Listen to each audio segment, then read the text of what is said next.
अस्सलाम वालेकुम friends and fans, this is doctor Fizat Farhan. ना जाने क्यों मुझे इमरान खान साहब बहुत अच्छे लगने लगे। आपने सुना होगा आज भी जब किसी बुराई को ख़त्म करने की कोशिश की जाती है और उसकी कोशिश के नतीजे में आप समझ लें वो बुराई जो है वो दुगनी हो जाती है, तो उसे क्या कहा जाता है? Cobra effect. और स्पेशली सऊदीया में जो वो गए, उन्होंने बात की बगैर चिटके, बगैर पढ़े हुए, क्योंकि जिसके जहन में आइडियाज होते हैं वो बगैर पढ़े हुए बात करते हैं। फॉर एग्जाम्पल, मैं अपना स्क्रिप्ट कभी नहीं लेकर गई अपने प्रोग्राम में। मेरा प्रोग्राम लाइव होता है, जितने भी मेहमान मेरे प्रोग्राम में आए, जितने भी एनालिस्ट आए, वो हमेशा मुझे कहते हैं कि आपके पास वो चीजें नहीं आपने लिख के रखी हुई, मेरे पास जो चीजें होती हैं वो यहाँ पर होती हैं। अब हमारी सियासत का हाल भी ऐसा ही है, इसी वाक़े की तरह, जहाँ हमारे सो कॉल्ड रहबर मुल्की मसाइल को हल करने की कोशिश का यकीन दिलाते हैं, बज़ाहिर यकीन दिलाते हैं, लेकिन हकीकत में हमारे सो कॉल्ड रहबर मसाइल को जानबूझकर बढ़ा देते हैं ताकि अपने अपने मुफादात हासिल कर सकें। फॉरगेट अमेरिका, अमेरिका बहुत दूर है, अमेरिका बहुत दूर है। आप इंडिया ही चले जाएं कि हम इंडिया के अंदर कितना कितना बड़ा बिजनेसमैन बैठा हुआ है। मुकेश अंबानी है, ठीक है जी, तकरीबन $100 बिलियन के करीब पहुंचे हुए हैं। And that was very shocking for me. IMF के पास जाना आपकी मजबूरी था, ये बिल्कुल उस तरह था कि आते ही इन्होंने कहा कि ओहो नहीं, हम आईएमएफ के पास जाने के, मैं तो खुदकुशी कर लूंगा, इस तरह की बातें। फिर वो रहता है ना रियलिटी स्ट्राइक्स, तो जब उसका हकीकत का सामना हुआ तो फिर आईएमएफ के पास भी जाना पड़ा। वो उसके बावजूद कि सऊदी अरब से भी लोन लिया था, यूएई से भी। जय हिंद, स्वागत है आप सबका दी तथ्य न्यूज़ में। साथियों, एक तरफ जहां पर इनके देश में टीएलपी जैसी जो संगठन है वो बिना बात के पूरे देश की प्रॉपर्टी फूंक डालते हैं, दूसरी तरफ ये लोग आकर कहते हैं ओ माय गॉड देखो इंडिया में कितनी कमाई हो रही है, ओ माय गॉड देखो अमेरिका में कितना अच्छा बिजनेस हो रहा है।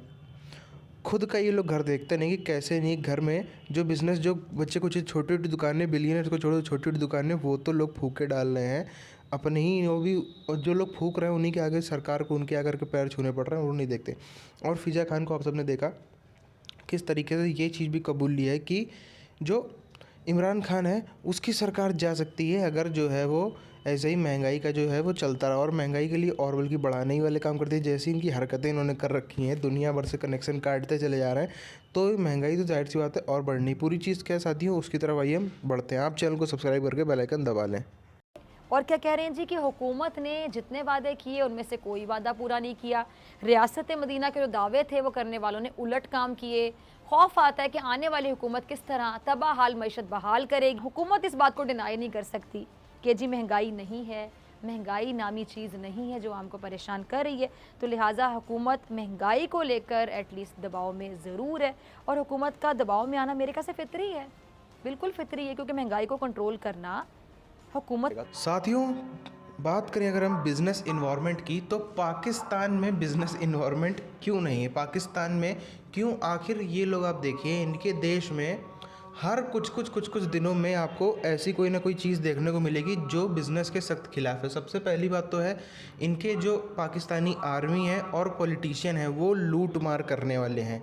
कहीं से पहली बात तो इनके पास प्राइवेट इन्वेस्टमेंट आता नहीं है। इनके पास जो कोई इन्वेस्टमेंट अब तक आया है वो अलग अलग देश की सरकारों से आया है, चाहे वो अमेरिका से आया हो, चाहे वो तुर्की से आया हो, चाहे वो यूएई से आया हो, चाहे वो चाइना से आया हो। जब ये सरकारों के पैसे को कब्जिया के लूट मार के खा जाते हैं इन्हीं के देश वाले, ये गिद्ध की तरह बैठे रहते हैं कि कहाँ पे पैसा दिखे और कहाँ पे उसको नोच खाएं। तो प्राइवेट जो एंटरप्रेन्योर्स हैं वो खौफ खाते हैं, वो सहम जाते हैं कि कहाँ इनके देश में, जब इन्होंने इतनी अमेरिका को देख ले, चाइना की सरकार को देख ले, ये सरकारें तो इतनी पावरफुल है, प्राइवेट आदमी उतना पावरफुल तो नहीं होता, इतनी सरकारें होती हैं, तो कैसे करेंगे वो, इस बात पे सहम जाते हैं। उसके बाद हम देखें तो जो सबसे बड़ी चीज़ है, इनके देश में हमेशा से जो है वो रिलीजियस एक्सट्रीमिज़म हावी रहा है। रिलीजियस एक्सट्रीमिज़म इस कदर तक हावी रहा है कि इन्होंने अपने ही देश को आखिरकार में अपने ही पैर पे कुल्हाड़ी मारने वाले काम इन्होंने हमेशा किए हैं मजहब के नाम पर। सबसे पहला काम तो इन्होंने शुरुआत से यही चल रहा है, जब से इनका देश बना तब से इनकी यही सिस्टम चली आ रही है। लेकिन मजहब के नाम पे लोग इतना बह गए। आप देखिए बांग्लादेश में और यहाँ पे कम से कम फ़र्क यही है कि बांग्लादेश में ऐसा कोई बहुत अच्छा सिचुएशन नहीं है, लेकिन हम देखें तो बांग्लादेश में अगर कोई ऐसी चीज़ होती है तो कम से कम ऐसे इमरान खान की तरह वहाँ की सरकारें पैर तो नहीं पड़ती। बांग्लादेश में अभी आप देखिए रिसेंट में जो दुर्गा पूजा के पंडाल पे तोड़फोड़ हुई, सब कुछ हुआ, उसके बाद जैसा कि सुनने में आ रहा है कि वो कम से कम थोड़े बहुत तो सीरियस हैं। कोई बहुत ज़्यादा सीरियस उनको नहीं कहा जा सकता कि वो अपराधियों को पकड़ने में है, लेकिन फिर भी थोड़े बहुत सीरियस हैं। ऐसे ही हम कुछ महीने पहले जब पश्चिम बंगाल में चुनाव हो रहे थे, तब मोदी जी बांग्लादेश के दौरे पर गए थे, तब भी ऐसा कुछ विरोध हुआ था। तब बांग्लादेश पुलिस ने सीधे वहाँ पे गोलीबारी चालू कर दी थी और 40 से ज़्यादा लोग वहाँ पे जो है वो ऐसे प्रदर्शनकारियों को वहाँ पे ऑन द स्पॉट निपटा दिया था। तो ये सब कुछ टफ डिसीजन लेने पड़ते हैं मज़हब से ऊपर उठ के, लेकिन पाकिस्तान में ऐसा कभी पॉसिबल नहीं है। अभी आप देख लीजिए, पुलिस वाले इनके इतने मर गए, लेकिन वहाँ पे उधर में कभी भी पुलिस वालों ने बंदूक नहीं उठाई कि बंदूक उठा के वहाँ पे गोलीबारी करते हैं टीएलपी वालों के ऊपर। ये सब चीज़ों का जो है वो फ़र्क पड़ता है। पिछले कुछ टाइम में साथियों, आप सबने सुना होगा, खासकर कोविड के बाद से कितनी सारी प्राइवेट कंपनीज़ हैं, प्राइवेट इन्वेस्टमेंट है, जो फॉरेन इन्वेस्टमेंट है वो आ रहा है इंडिया चाइना छोड़कर। चाहे सैमसंग आप देख लो, चाहे आप टेस्ला देख लो, चाहे इतनी अलग अलग कंपनीज़ को आप देख लो, वो जो है वो चाइना में अपना इतना सब कुछ छोड़कर आ रहे हैं। और वहाँ से यहाँ आना कोई सस्ता तो है नहीं, अच्छा खासा पैसा लग जाता है। फैक्ट्री वहाँ से पूरी यहाँ सेटअप करना, यहाँ के साथ सब कुछ माहौल करना, पैसा लगता है। उसमें वो खर्च करने के बाद भी वो यहाँ आ रहे हैं, क्योंकि उनको समझ में आ रहा है कि इंडिया में कितनी ज़्यादा अपॉर्चुनिटीज़ हैं।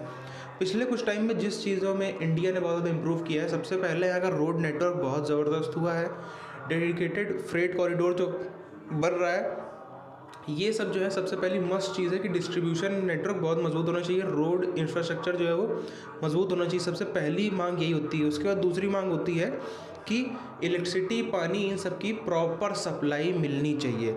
ये सब में भी इंडिया ने जो है वो पिछले, खासकर हम बात करें 2014 के साथ बाद से, तो बहुत ही ज़्यादा तेज़ी से इसमें अपने आप को जो है वो प्रोग्रेस इम्प्रूव किया है। और इसके बाद जो बची कुछ चीज़ें आ जाती हैं उसमें है कि लॉज जो है वो, कानून हो देश के, वो खिलाफ में ना हो, जो टैक्सेशन पॉलिसी है वो सब खिलाफ में ना हो। तो इन सब चीज़ों में भी काफ़ी छूट मिली। टैक्सेशन पॉलिसी काफ़ी हल्की कर दी गई है, जिसकी वजह से हम देखें तो जो बिज़नेस उठ रहे हैं। अगर एक चीज़ जो दूसरे लोग बोलते हैं कि चाइना में आप देखो, तो चाइना की ग्रोथ का रीज़न सबसे बड़ा यही है। जो भी थोड़ा इकोनॉमी को लोग समझते हैं, इकोनॉमिक्स को समझते हैं, वो लोग इस चीज़ को अच्छे तरीके से समझेंगे। चाइना इसीलिए ग्रो कर पाया क्योंकि चाइना की सरकार और चाइना के जो प्राइवेट एंटरप्रेन्योर्स हैं उनके बीच में एक अंडरस्टैंडिंग थी। ना कि जैसा कि हमारे देश में पहले होता था कांग्रेस के टाइम पे, वैसा नहीं। यहाँ पे आप जो लोग कुछ लोग रोते हैं कि देखो अडानी को बढ़ा दिया, अंबानी को बढ़ा दिया, भैया किसी को तो बढ़ाना पड़ेगा। अगर आपकी इतनी क्षमता होती, आपके पास इतनी बिजनेस करने की क्षमता होती, और भी कैसे हैं जो नॉन गुजराती भी हैं उनको भी बढ़ाया है। जिसके पास क्षमता है उसको बढ़ाना चाहिए, यही कायदा कहता है, वो चाहे कहीं का भी हो, चाहे कोई भी हो। फिलहाल साथियों, इस वीडियो को यहीं पर ख़त्म करते हैं। मिलते हैं आप सबसे अगले वीडियो में, तब तक के लिए जय हिंद।